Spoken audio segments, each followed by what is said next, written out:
Sachant que le stress, c'est quelque chose de très mauvais, l'OMS ne pourrait pas recommander qu'on force des gens à travailler sous stress, ou alors qu'il y ait des gens ou des patrons ou des responsables qui mettent stress sur leur personnel. Donc le stress, c'est pas bon. Il faut plutôt déstresser les gens.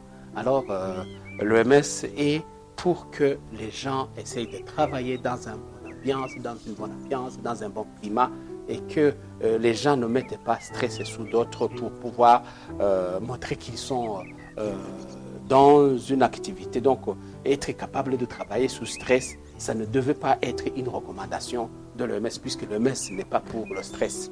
Les gens qui vivent avec une santé mentale qui a été perturbée, nous leur recommandons de voir les services qui s'en occupent. Mais ce que vous devez savoir, c'est que la plupart de ces gens s'ignorent, ne savent pas qu'elles sont malades.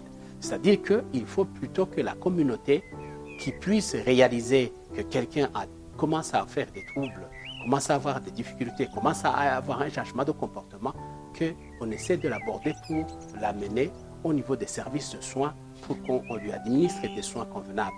Sinon, les personnes qui ont déjà ces troubles, qui sont avancées dans ces troubles, peuvent ne pas vraiment prendre conscience d'aucun trouble qu'ils ont. Ils peuvent croire qu'ils sont en bon état, qu'ils sont bien d'ailleurs, et même si vous leur dites d'aller les faire soigner, ils disent que c'est vous qui êtes malade. Donc ça, il faut que la communauté soit aux aguets pour voir si tel ou tel signe s'observe chez quelqu'un, qu'on puisse l'aider à l'amener, mais sinon la personne elle-même peut ne pas vraiment être consciente d'être malade.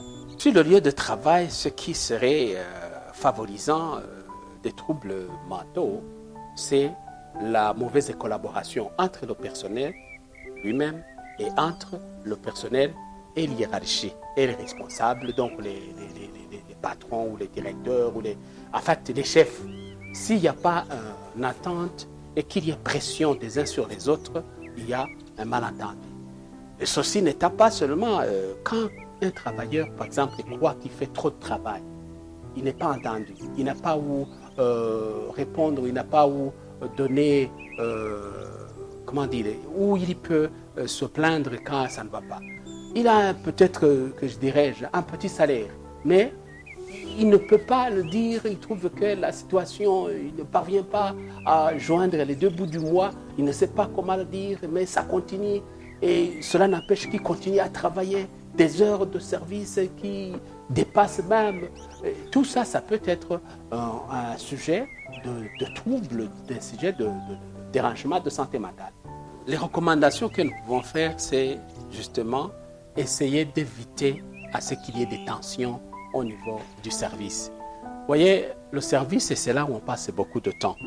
Quand on est à la maison, on passe très peu de temps assis, l'autre temps, on le passe au lit.